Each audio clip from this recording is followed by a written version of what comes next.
আপনিও কি গল্প বলতে পছন্দ করেন? ধরুন রাতে আপনি আপনার একটা ফ্রেন্ডের সাথে আপনার লাইফে ঘটে যাওয়া একটা হরর এক্সপিরিয়েন্স শেয়ার করছেন। হঠাৎ সেই মুহূর্তে আপনার ফ্রেন্ড যদি অদ্ভুত বিহেভিয়ার স্টার্ট করে, আপনার রিয়াকশন ঠিক তখন কেমন হবে? ঠিক তেমনই একটা ঘটনা ঘটেছে দুজন ফ্রেন্ডের সাথে। তাদের মধ্যে একজন হরর এক্সপিরিয়েন্স শেয়ার করার সময় দেখতে পায় অপর ফ্রেন্ড কেমনভাবে তাকিয়ে রয়েছে, ঠিক যেন তাকে কোনো এন্টিটি পজেস করে নিয়েছে। সেটা দেখা মাত্র গল্পটি ভুলে যায় আর বলতে পারে না। দেন তার সাথে কি ঘটনা ঘটেছে সেটা নিজের চোখে দেখে নিন। अटैच टू माई ग्रैंडफादर, तो उनके साथ मैं काफ़ी ज़्यादा अटैच थी। तो मैं उनके साथ जाती भी थी और बाहर की तरफ खिड़की थी, ठीक है, खिड़की थी। तो क्या नाम लेते हैं, And when I saw her eyes at that time, I literally forget the story. थोड़ा सा तुम भी बताओ ना, तुम्हें तो पता है ना। आशा जी,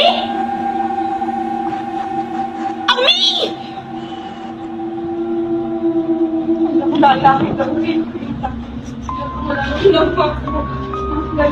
এবার বলুন, ঠিক রাতে আপনার কাছে যদি কেউ হরর স্টোরি শুনতে চায়, আপনি কি শোনাবেন? গোপী কথা।